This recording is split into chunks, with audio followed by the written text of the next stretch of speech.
நீங்கள் பார்த்து கொண்டிருப்பது நியூஸ் 21 செய்திகள். வீட்டுமனை பட்டா வழங்க கோரி வட்டாட்சியர் அலுவலகத்தை முற்றுகையிட்டு பொதுமக்கள் போராட்டம். திண்டுக்கல் மாவட்டம் நிலக்கோட்டையில் இந்தியா ஐக்கிய கம்யூனிஸ்ட் கட்சியினர் சார்பில் இலவச வீட்டுமனை பட்டா கேட்டு 100க்கும் மேற்பட்ட பொதுமக்கள் நிலக்கோட்டை வட்டாட்சியர் அலுவலகத்தை முற்றுகையிட்டு தர்ணா போராட்டத்தில் ஈடுபட்டதால் பரபரப்பு ஏற்பட்டது.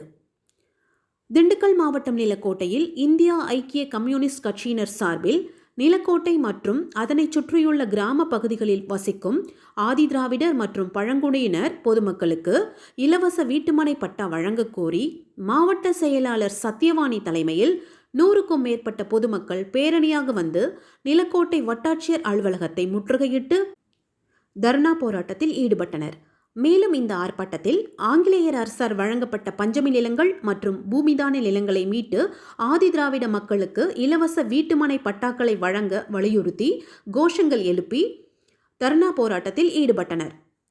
போராட்டத்தையொட்டி நிலக்கோட்டை காவல் ஆய்வாளர் சத்யபிரபா தலைமையில் ஏராளமான போலீசார் குவிக்கப்பட்டு பாதுகாப்பு பணியில் ஈடுபட்டனர். இதனால் அந்த பகுதியில் பரபரப்பான சூழ்நிலை ஏற்பட்டது. நியூஸ் 21 செய்திகளுக்காக ரமேஷ்.